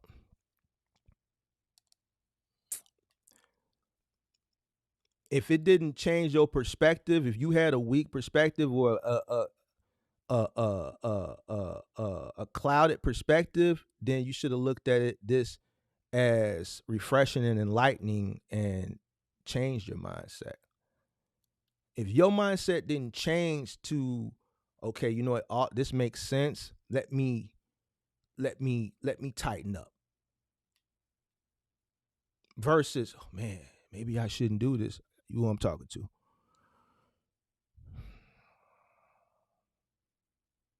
The people who can endure the struggle, the rewards can be life changing. They can be life changing. Not everybody, but they can be. You get to build something that's yours. You can control your own destiny, which is a sacrifice. And it's a scary sacrifice. You're no longer dependent on somebody else's paycheck, which can be scary. So listen, regardless of what the internet is telling y'all right now, because they're selling y'all a dream to buy into whatever it is that they're selling, not everybody needs to be independent. Some people need delegation. Facts. We've seen people come up on the show that 100% need delegation. They think they don't, but they do.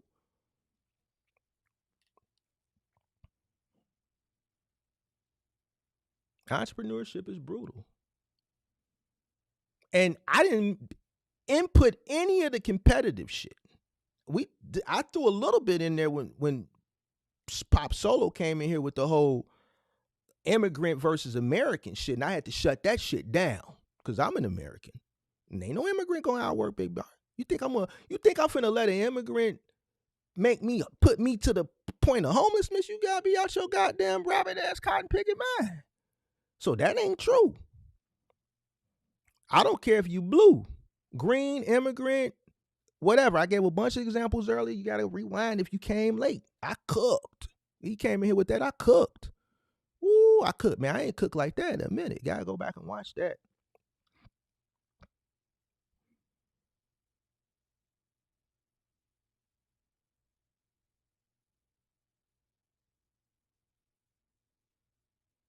It's brutal. Competition can be fierce. It's gonna break you if you ain't strong. If you refuse to quit and you embrace the grind, you push through the darkest times, the darkest days, because it's gonna be some dark days. Listen, it's gonna be some dark days.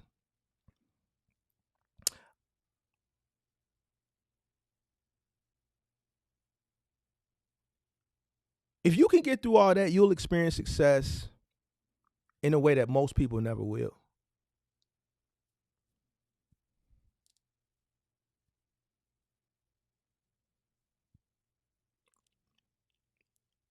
Most people can't get through all that shit.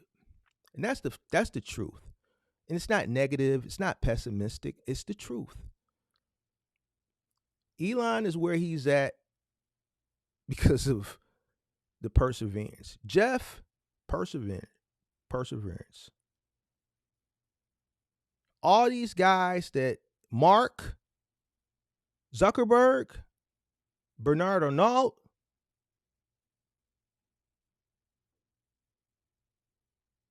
Sergey Brin, all these guys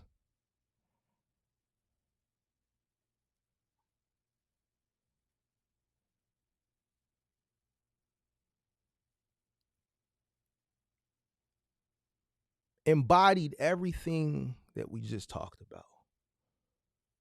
And then we didn't cover competition. We can get into competition.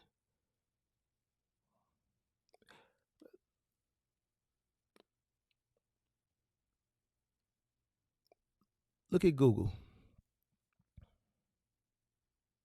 The only one that's still really around is Yahoo. And they ain't nowhere near what Google at. Where's Lycos? Where's AOL?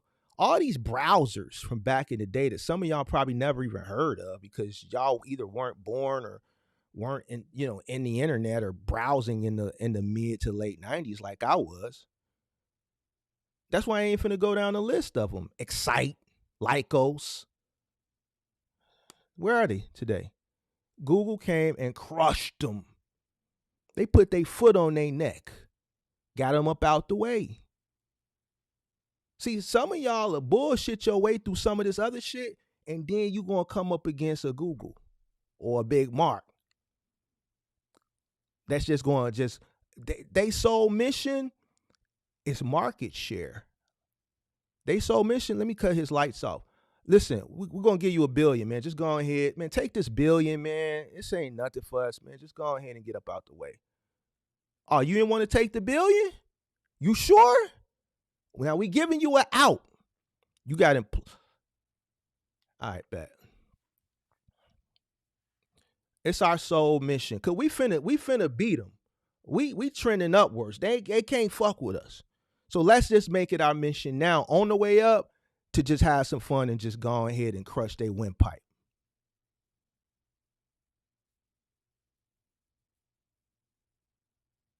Name me one e-commerce company from America that can compete with Amazon that they ain't put out of business. We ain't talking about Alibaba ain't here. That's Chinese. That's Jack Ma. We talking about American. I'll wait.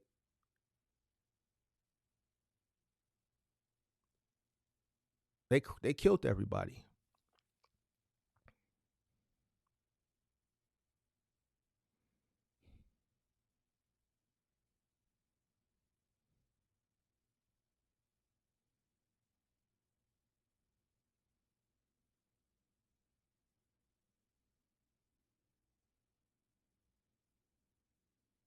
Go big box, retail, Walmart, Isaiah mentioned Walmart. Some of y'all, I go down this list all the time. Some of y'all ain't gonna know. Montgomery Wards, Sears, Kmart. Shit, we had Goldblatt's, Circuit City.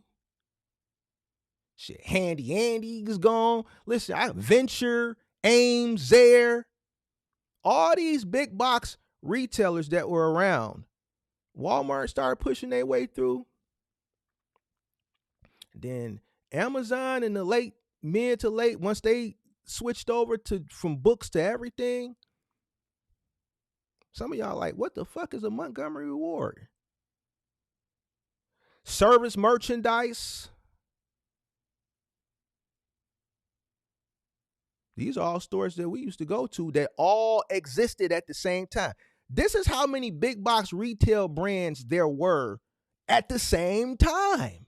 All these stores were open. You had an option back in the day. You can go to Zare, you can go to Venture, you can go to Montgomery Ward, you can go to Service Merchandise, Goldblatt's, Sears. All these big box retailers existed at the same time. And everybody was getting it. One company came and just killed all of that.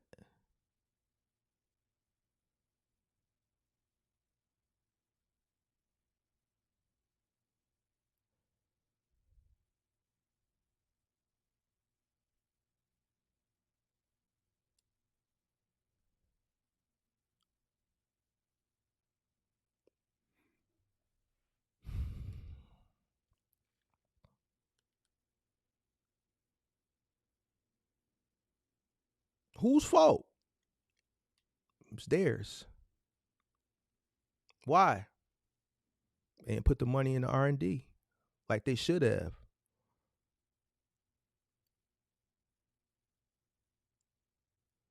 They had people on the board that were naive, that had been sitting on the board and making money for decades, that thought things wouldn't change. You can go on YouTube and look at interviews from CEOs that used to go on Jay Leno, not Jay Leno, but Johnny Carson and David Letterman back in the day that used to make fun of this internet. What is this internet? Yeah, of course, no, it's not going to happen. Yeah, people have to go into stores, traditional stores. Like one day I'll make a collection of a lot of these old interviews from a lot of these CEOs that used to go on these late night talk shows and just make fun of the internet when the internet was first invented. And here we are today because they just didn't believe. And I understand it. Back then, I remember as a kid, seeing, futuristic things and what they say we were going to be at in 30 years. And some of it just didn't seem realistic. Why? Because technology just wasn't advancing at the speed that it's advancing today. Things were a lot slower 35 years ago. So I would have been just as guilty. I'm transparent. I probably would have been one of the ones that was like, oh, hell no. As a child, you know what I'm saying? I just didn't think like that. There's things that have happened today that 10 years ago, I listen, I remember saying that as long as I got trucks, people are always going to come to work. And look at the mindset that we have today. People don't want to work. 10 years ago, if you would have told me that the mindset of people today was going to be what it is, I would not have believed you. My argument was like, how people going to pay their bills? Man, Mark, people going to be willing to live in vans. They're going to have some shit called van life. They're going to be willing to live in tents. You're going to start seeing tent cities pop up, and people are going to rebel against working jobs, and they're going to proactively live in tents and under bridges. And I would have been like, nah, man, that ain't true. I would not have believed you. I would have bet you everything, and I would have lost. I would have lost. Because my mindset is that of if you don't work, like I would have never thought the mindset that people have today, it would have, no, it's no way. So I can understand how the CEOs and a lot of the board members and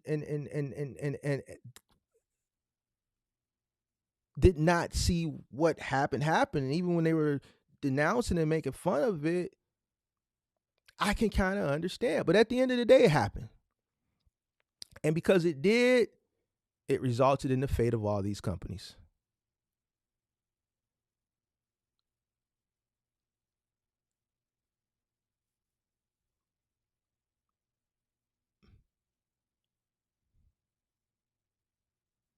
Nowadays, you have to implement into your research and development the future so that you don't get caught left holding the bag. Because technology is moving at a faster pace than it did 20, 25, 30. As time goes on, technology gets faster and faster and faster. As it advances, it gets faster.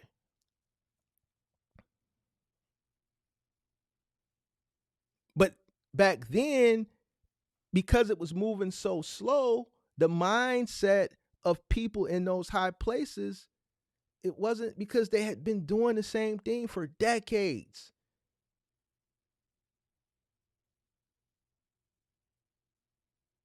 Times have changed.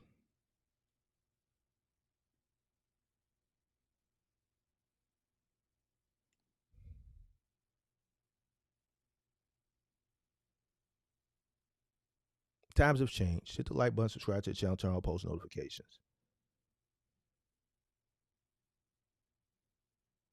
So now you have to think of that too.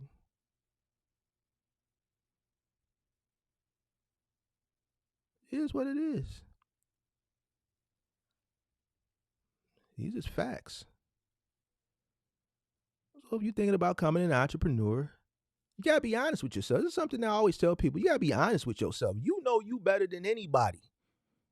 I'm just good at listening to your plight and telling you, all right, do this, do that, or just being straight blunt with you. Now go ahead and go get a job. And y'all hate when I say that. But see, y'all don't know how to assess it because you ain't been where I've been. You still trying to figure it out. Most people I tell get a job because they say they not willing to do some shit. So I go get a job then. I done did a bunch of shit I didn't want to do. I didn't want to get back on the truck in 2020 when everybody got that free money. I'd say it all the time. I had to. I had no choice. I could have been like, oh, I ain't been on a truck in 7 years. I could have took that cop out. But I didn't. You know why? Because I'm a real entrepreneur. I'm going to meet the needs of the business. Even at an older age, you know, and just I ain't got no choice. I don't have a choice. This is what I signed up for. Motherfucker, 28 years old, talking about what he don't want to do. So I gotta drive the truck. Yeah. What you mean? How you gonna train somebody how to run a business that you never ran before? So as soon as something happened on the road, they call you. All right, boss, what I do? Shit, I don't know. Let me go in this Mark the Mentor guy's Discord at 3 a.m. Hopefully he is woke and hopefully he responds to me. What? These are the things people saying. Guess what? People in that video comment, not many, but people saying, listen, another brother crushing another brother. So did you just not hear what this fool said? This dude expects to start a business with no money and no experience and thinks he's going to be successful. Well, how do you problem solve? You think something ain't going to happen on the road? Let's say he comes up with just enough money to get those 3 trucks on the road. Just enough, like he said. I guarantee you first week something's going to happen. Then what? No money, no problem solving skills. Why? Because no fucking experience, because he never wanted to take his black ass out there and experience it so that he can train people to be successful. So when I come and give you the harsh reality and keep you straightforward and look you down in your eye and be like, man, you gonna fail, I'm the bad guy.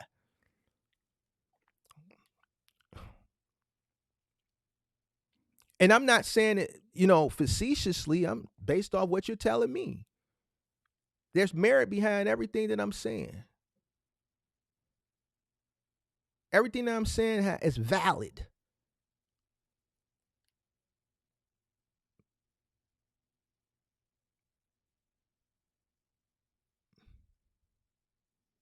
Be honest with yourself. You know what you got up here. You know if you him or not. You really know if you him or not. You know that shit. Are you gonna make them sacrifices? You know if you're gonna make the sacrifices. We know what some people' biggest sacrifice is. Boo Bay. Some of y'all just can't. Some of y'all just can't leave. Listen, my chick right now. Listen, listen. I'm from the crib. Listen, we hustlers. We hustlers. I'm from the land of the hustlers. It's just in us. It's in us. It's different. You gotta have that hustle. You know if you got it in you or not. Can you say no? Nah, babe, I can't come home off the road. I'm getting it.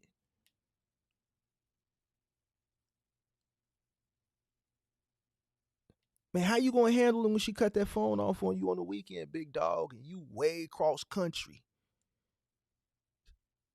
Yeah, and I'm putting it in your head. Yeah, man there. He probably there. The likelihood of man being there is higher than him not being there. I'm just gonna keep it a buck with you, big dog. Now get mad if you want to. The likelihood of man being punch a monkey, he stuffing is higher than it probably ain't, big dog. I'm just gonna keep it a buck with you. Can you handle that failure, that uncertainty, that rejection that comes with business?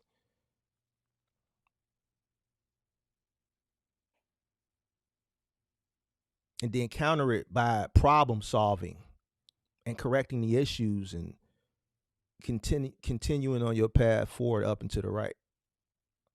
If you deal with rejection and failure and uncertainty, bad, go ahead and get you a job. It's going to be a lot of that.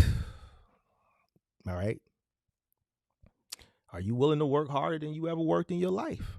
If not, go ahead and get up out the way, bro. You in the way. Listen, if you're not willing to work harder than you ever work in your life, and you say no to a bunch of shit, and you're not willing to go above and beyond to meet the needs of the business, man, you in the way. Just make it easier on yourself and just go ahead and get out the way before somebody that one of these killers come and just stomp your cheeks together. These cheeks. Go ahead and just go and exit stage left. Get out the way for one of these killers come on here and just cut your water off. Turn your lights off. Knock your taco back. Just make it easy on yourself. For real. I'm just being honest with you. You in the way. You a person that we just go ahead and we call that, we just gonna get you up out the way real quick. You in the way.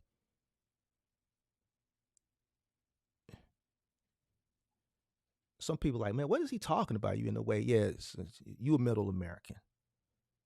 You don't know. You pay attention. Follow the channel. Hit the subscribe button. Turn on post notifications. Hit the like button.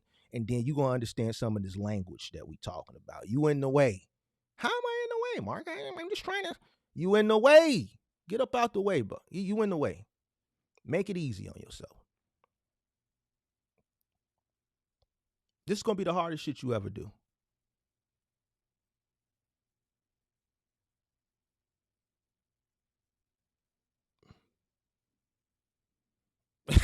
It's gonna be the hardest shit you ever do. I'm telling you. Bro, we listen, and I kept it surface level. If you follow my channel, we done got deep. We ain't even talked about the scale and the personalities of employees and shit like that, and having to be fucking Dr. Phil and all this shit. See, you can't even handle that. We ain't even get to that. I'm keeping it above. Shit, I'm trying to keep it.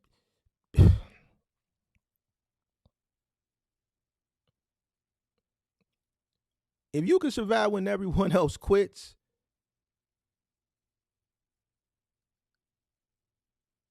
the rewards will be beyond anything that you can imagine. Listen, I'm gonna tell you this.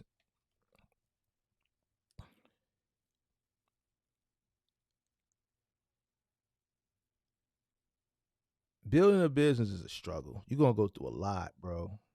A lot.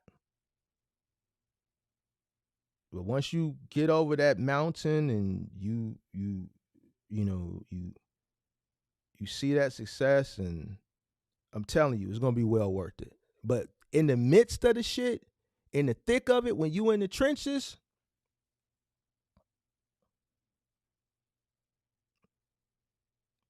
Oh man, just thinking of some things that I've gone through, especially dealing with people. My biggest thing was people, bro. Like some of these people you got to deal with. Man, I'm telling you, bro. I'm telling you, and depending on the market you in, I'm in a rough market doing labor intensive work. You already know what type of people I'm dealing with. It's just, mentally,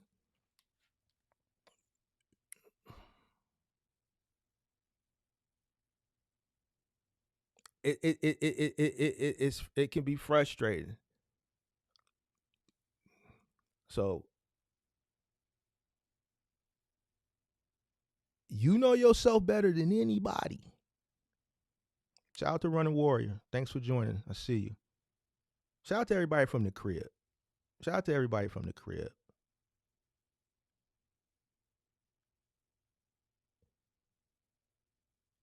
Listen, you know yourself better than anybody. For 2025, people need to start being honest with themselves. I ain't never finna let up. I don't care what you say. The truth is the truth. Ain't no ticky tack, TikTok, real, 30-second, 1 minute real content over here. You getting real, raw content. Ain't no whoop bam, thank you, ma'am. Ain't none of this. 5 simple steps over here. You're gonna get it straight from an OG that came in a different time period that has the know-how and the reality to get you where you need to go, whether you like it or whether you don't. And if you follow the channel long enough, you'll see the results, or you've seen the results. Listen, you know why so many people, because I got semi truckers that subscribe to my channel. Some are in here now. You got cargo van people, you got box truck people, you got people that aren't even in trucking that subscribe to the channel. You have a lot of experienced people. I don't make novice content. I don't like novice content because I don't have the patience for it. I've stated it. There's a lot of experienced people that follow me as well. And you know why? Because people that have experience know experience. You can't talk about experience if you haven't had experience.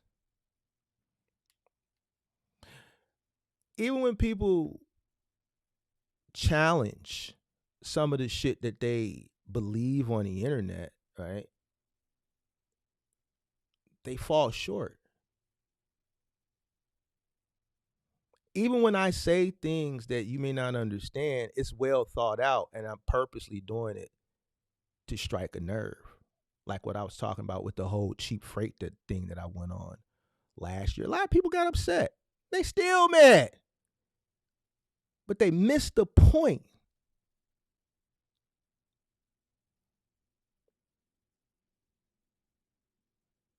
I don't care.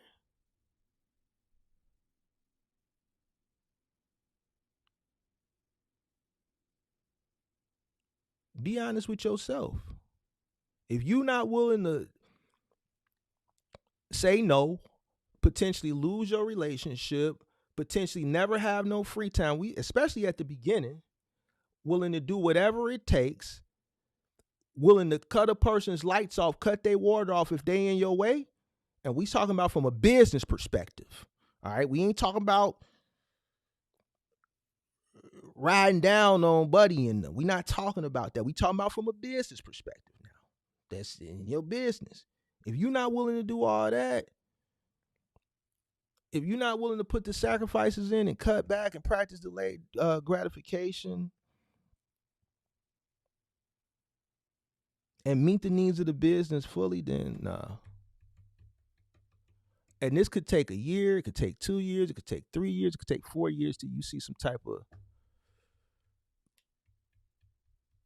sunny days.